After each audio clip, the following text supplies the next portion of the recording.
It was a pleasure to burn. It was a special pleasure to see things eaten, to see things blackened and changed.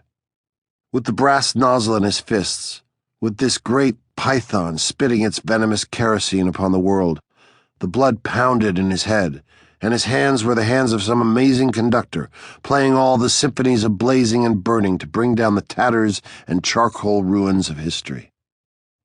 With his symbolic helmet numbered 451 on his stolid head, and his eyes all orange flame with the thought of what came next, he flicked the igniter, and the house jumped up in a gorging fire that burned the evening sky red and yellow and black. He strode in a swarm of fireflies. He wanted above all, like the old joke, to shove a marshmallow on a stick in the furnace, while the flapping pigeon-winged books died on the porch and lawn of the house, while the books went up in sparkling whirls and blew away on a wind turned dark with burning. Montag grinned the fierce grin of all men singed and driven back by flame. He knew that when he returned to the firehouse, he might wink at himself, a minstrel man, burnt corked in the mirror. Later, going to sleep, he would feel the fiery smile still gripped by his face muscles in the dark. It never went away, that smile. It never ever went away, as long as he remembered. He hung up his black beetle-colored helmet and shined it. He hung his flame-proof jacket neatly. He showered luxuriously. And then, whistling, hands in pockets, walked across the upper floor of the fire station and fell down the hole. At the last moment, when disaster seemed positive, he pulled his hands from his pockets and broke his fall by grasping the golden pole.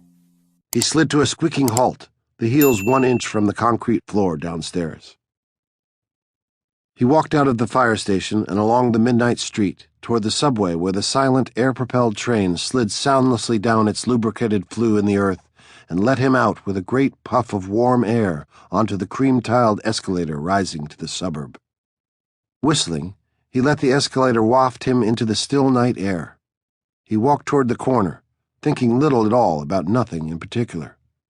Before he reached the corner, however, he slowed, as if a wind had sprung up from nowhere, as if someone had called his name. The last few nights he had had the most uncertain feelings about the sidewalk just around the corner here, moving in the starlight toward his house. He had felt that a moment prior to his making the turn someone had been there. The air seemed charged with a special calm, as if someone had waited there, quietly, and only a moment before he came simply turned to a shadow and let him through. Perhaps his nose detected a faint perfume. Perhaps the skin on the backs of his hands, on his face, felt the temperature rise at this one spot where a person standing might raise the immediate atmosphere 10 degrees for an instant. There was no understanding it. Each time he made the turn, he saw only the white, unused, buckling sidewalk, with perhaps on one night something vanishing swiftly across the lawn before he could focus his eyes or speak. But now, tonight, he slowed almost to a stop. His inner mind, reaching out to turn the corner for him, had heard the faintest whisper. Breathing? Or was the atmosphere compressed merely by someone standing very quietly there, waiting?